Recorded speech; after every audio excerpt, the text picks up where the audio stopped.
1년 넘게 편의점에서 아르바이트를 하고 있는 대학생 박소희 씨. 잔돈 2,700원이요? 감사합니다. 또 오세요. 올해 최저임금 6,470원을 적용받아 오후 4시부터 밤 11시까지 하루 7시간씩 일하고 받는 월급은 100만 원 안팎입니다. 학비와 생활비를 벌기 위해 계속 일을 해야 하는 상황에서 내년부터 최저임금이 대폭 인상된다는 소식에 힘이 납니다. 같은 시간을 일해도 받을 수 있는 돈 자체가 많아지다 보니까 학업에 집중을 할 수도 있고 문화생활 같은 곳에 저에게 투자를 할 수 있는 금액이 좀 더 많아질 수 있어서. 편의점을 운영하는 김재영 씨는 반대로 걱정이 태산입니다. 인건비를 한 푼이라도 아끼려고 하루 8시간씩 직접 일을 하고 있지만 지난달 번 돈 600만 원 중 400만 원이 인건비로 나갔습니다. 인건비가 400 넘게 나와요. 그러면 제 한 달 소득이 200만 원이 안 되죠. 이것저것 떼다 보면 마이너스가 되는 거예요. 최저임금이 큰 폭으로 오르는 내년엔 당장 가게 문을 닫아야 될지 고민입니다. 시급만 올라가는 게 아니잖아요. 주유수당 같이 올라가고 4대 보험 같이 올라가고 그다음에 제 개인 소득세 또 같이 올라가고 내년에는 500 이상 나간다는 거죠, 인건비가. 지난달 15일 최저임금위원회는 내년도 최저임금을 시간당 7,530원으로 결정했습니다. 제도 도입 이후 최대 수준인 16.4% 인상된 최저임금을 놓고 받는 쪽과 주는 쪽의 입장은 이처럼 극명하게 다를 수밖에 없습니다. 최저임금 제도는 1986년 최저임금법이 제정되면서 첫 발을 내디뎠습니다. 이듬해 발족한 최저임금위원회는 1988년 최저임금을 업종에 따라 두 종류로 정했습니다. 적용 대상도 점차 늘어나 2001년부터는 모든 노동자에게 적용되고 있고 정권에 따라 폭은 달랐지만 매년 인상을 거듭해 30년 만에 16배가 올랐습니다. 2013년 8월 아르바이트 노동자들이 자신들의 권리를 찾기 위해 결성한 알바노조. 최저임금이 4,850원이었던 4년 전 이들은 가능성이 없어 보였던 최저임금 10,000원을 처음으로 주장했습니다. 최저임금 1만 원을 이야기한 지 4년이 지났습니다. 지금까지의 최저임금 1만 원 운동을 돌이켜보고 이른바 열정페이로 고통받던 청년층과 저임금 노동자들이 호응에 힘입어 최저임금 10,000원은 지난 대선 때 문재인 후보의 공약으로 확정됐습니다. 그리고 문 대통령 취임 첫 해 16.4% 인상을 시작으로 2020년 최저임금 1만 원은 점차 현실화되고 있습니다. 5년 전 취업을 준비하며 패스트푸드점에서 아르바이트를 시작한 박준규 씨. 그동안 작성했던 입사 원서와 자기소개서가 셀 수조차 없을 만큼 극심한 취업난을 경험했습니다. 결국 2년 전부터는 아예 구직 활동을 접고 지금의 일을 직업으로 여기고 있습니다. 최저임금이 오르는 내년엔 하루 8시간, 주 40시간을 일하면 한 달에 157만 원을 받게 됩니다. 처음에는 번듯한 직장에 다니는 친구들이랑 이제 저 자신의 처지를 좀 많이 스스로 비교를 하면서 이렇게 좀 많이 열등감도 생기고 자존감도 떨어지고 이랬던 경험이 저한테도 있는데요. 알바라는 서비스 노동이라는 정말 중요한 일을 하고 있는데도 그에 합당한 대우를 이제 받지 못하고 있는 것 자체가 좀 잘못된 거고. 아르바이트 종사자 1,000여 명을 대상으로 설문조사한 결과 구직 생각 없이 알바로 생활 중이라는 응답이 5년 전보다 2배 이상 늘었습니다. 최저임금 10,000원 시대가 오면 프리와 아르바이터의 합성어인 프리터족이 하나의 직업군으로 등장하고 사회 전반에서 다양한 형태의 일자리가 늘어날 것이라는 전망도 있습니다. 최저임금 인상으로 근로자의 소득이 늘면 그만큼 소비를 많이 하게 되고 늘어난 소비만큼 기업들은 생산량을 늘리고 이를 위해 근로자를 더 많이 고용할 수 있게 된다는 설명이 제시됩니다. 최저임금 인상에 관한 이 같은 선순환 구조로는 문재인 정부가 추진하는 소득주도 성장 정책 기조의 핵심입니다. 실제 2015년 최저임금제를 도입한 독일에선 가계 수입이 1년 전보다 8% 늘었고 구매 욕구는 26% 이상 증가한 것으로 조사됐습니다. 소비와 생산이 늘면서 실업률도 0.6%포인트 감소하는 등 최저임금 인상의 선순환 효과가 나타나고 있습니다. 하지만 인건비가 오르면서 혹시나 일자리를 잃게 되는 건 아닌지, 기업들이 신규 채용을 줄이진 않을지, 또 물가만 오르는 건 아닐지 하는 우려의 시각도 동시에 나타나고 있습니다. 수도권의 한 아파트에서 경비원으로 일하는 72살 김모 씨. 내년부터 시급이 1,000원 이상 오른다는 소식이 반갑지만은 않습니다. 24시간 근무 도중 강제 휴게 시간을 늘려 편법으로 임금 인상을 막았던 과거 경험이 내년에도 그대로 반복될 것으로 생각하고 있습니다. 특히 최저임금 인상 폭이 클 때면 매년 경비원 숫자를 줄인다는 소문부터 나돌았고 지금 역시 상황은 다르지 않습니다.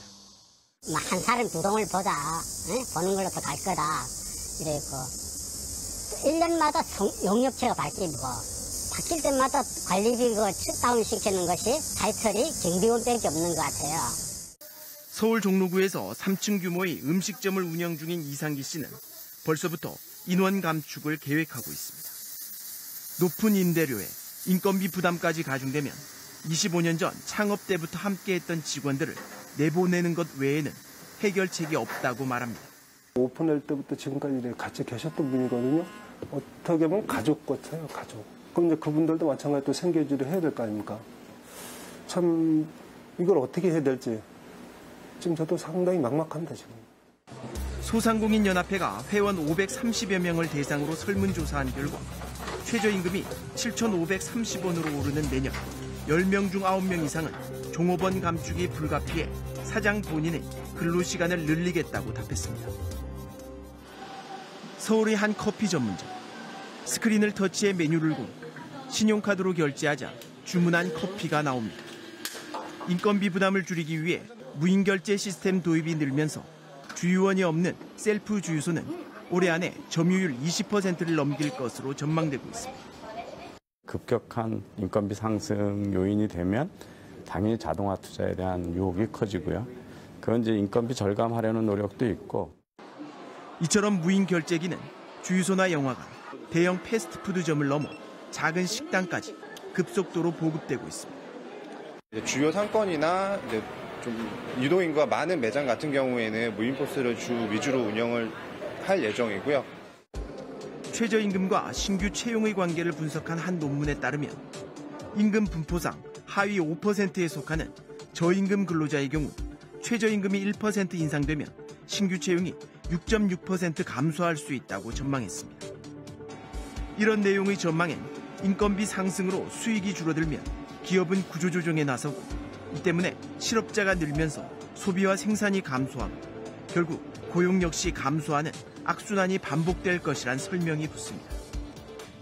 특히 소상공인들 가운데 재정 능력이 취약할 경우 문을 닫거나 아르바이트생을 줄일 것이란 점에 대해선 노동계도 공감하고 있습니다. 그래서 최저임금 10,000원 달성과 동시에 영세 자영업자, 소상공인들에 대한 처우 개선을 촉구하고 있습니다. 대기업의 수탈을 막자, 건물주들의 임대료를 많이 가져가는 것들을 제한하자, 이런 식으로 계속해서 같이 이야기를 해왔어요. 좀 그런 만큼 알바 노동자들과 함께 살려는 노력이 좀 필요하지 않을까, 소상공인 분들에게도. 생산비에서 인건비 비중이 큰 노동집약 산업체들은 최저임금 인상이 누구보다 민감한 반응을 보이고 있습니다. 1세대 섬유업체인 경방은 최저임금 인상이 결정된 직후 베트남으로 공장 이전 계획을 발표했습니다. 최저임금이 급격히 인상된 탓에 베트남 현지에서 근로자 인건비가 국내보다 8배에서 10배가량 낮기 때문인 것으로 알려졌습니다. 최저임금이 올라서 그냥 거기다 새로 차린다가 아니고 원래 있는데 거기다 그냥 세비를 좀 더 추가하는 거죠. 전혀 무관하진 않겠죠. 인건비가 좀 문제가 되지 않겠느냐. 또 다른 섬유업체인 전방은 전국 6곳의 공장 가운데 3곳을 폐쇄하고 600명을 해고하는 구조조정안을 발표했습니다. 같이 가자. 내가 많이는 못 주더라도 같이 가자.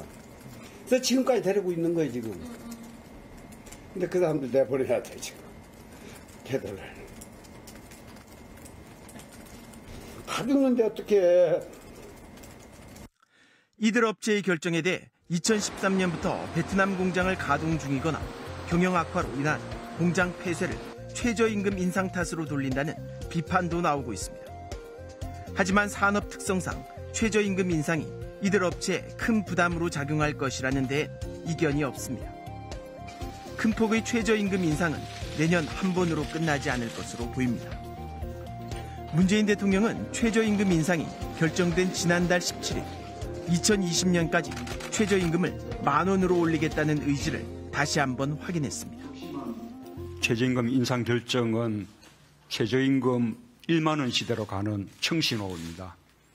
또한 극심한 소득 불평등을 완화하고 소득 주도 성장을 통해 사람 중심의 국민 성장 시대를 여는 대전환점이 될 것입니다.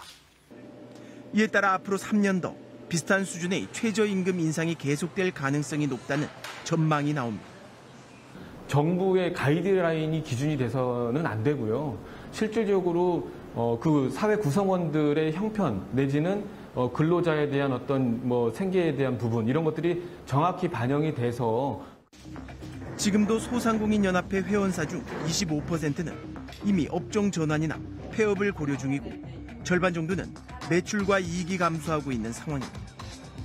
전문가들은 경제의 선순환과 소득 재분배 효과를 위해 최저임금을 인상화돼 노동 강도의 편차 등에 따라 업종별로 차등 적용하거나 수도권과 지방의 물가, 소득 차이를 고려해 지역별로 최저임금을 결정하는 방안도 제시하고 있습니다. 또 사용자들이 임금 인상을 사전에 대비할 수 있도록 미국과 영국처럼 예고제를 시행해야 한다고 강조합니다. 다른 나라에서는 그 최저임금을 올린다 그러면 보통 한 3년 전 예고제입니다. 그래야 경제 주체들이 대응할 준비가 되잖아요. 근데 우리 같으면 지금 4개월 남겨놓고 그 인건비를 16.4%를 올리는 그런 결정을 하면 열정페이에 시달리는 우리 청년들에게 또 열악한 노동 환경에서 최저시급으로 일하는 저임금 노동자들에게 이번 큰 폭의 최저임금 인상 소식은 그야말로 가뭄의 단비였습니다. 하지만 사용자의 지불 능력과 고용률 변화 등을 감안하지 않을 경우 오히려 일자리가 줄어들 수 있는 만큼 소상공인 또는 중소기업에 대한 상생 프로그램과 최저임금 사전 예고제 도입 등은 고려해 볼 만한 보완책으로 제시되고 있습니다.